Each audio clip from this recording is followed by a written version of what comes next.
One of the questions I'm often asked with regards to the issue of homosexuality is, how can I love homosexuals both inside and outside the church?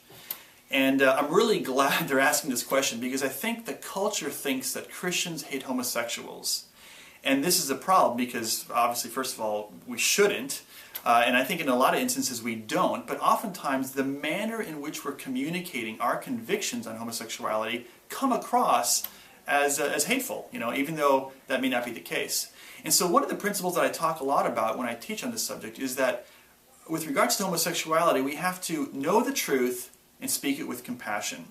Okay, so homosexuality, truth and compassion. Knowing the truth means understanding what the Bible says about homosexuality and not compromising our convictions when we're addressing this issue. Okay, and then the second part is speaking that with compassion. So once we know what the issues are, once we communicate the truth of it and not compromise what we're saying and believing, then we need to learn how to communicate that in a way that is winsome and gracious and kind.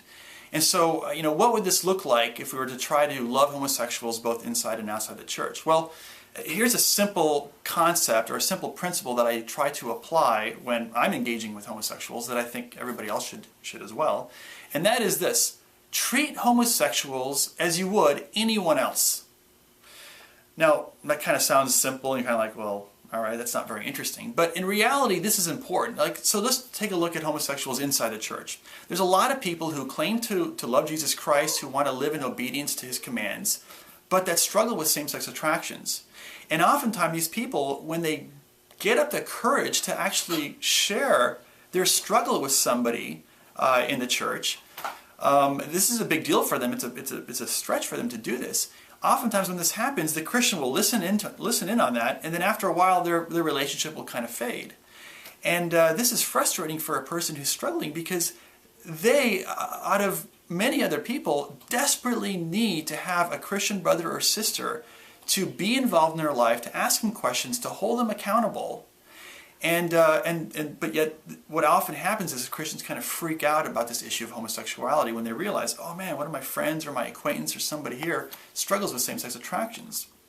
And in reality, the way we would treat another brother or sister who struggles with a sexual sin is we would come around them, we would love them, we would hold them accountable. But oftentimes when it comes to homosexuals, we don't do that. And that is something we desperately need to do, so that these people who are in the church, who have spiritual yearnings, who want to obey Christ, won't be driven to go to some other church that might be, gay affirming, which of course compromises the truth part of the truth and compassion that I was mentioning.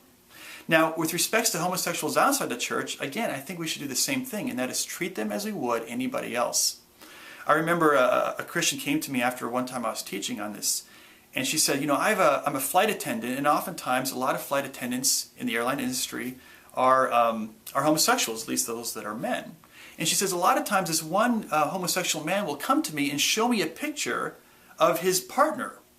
And I don't know what to do. How should I respond? And so I asked her, I said, well, how do you respond when, say, a girl comes to you, a flight attendant who's a female, and who's a heterosexual, but she shows a picture of her boyfriend who she may be living with, maybe in a sexually inappropriate relationship.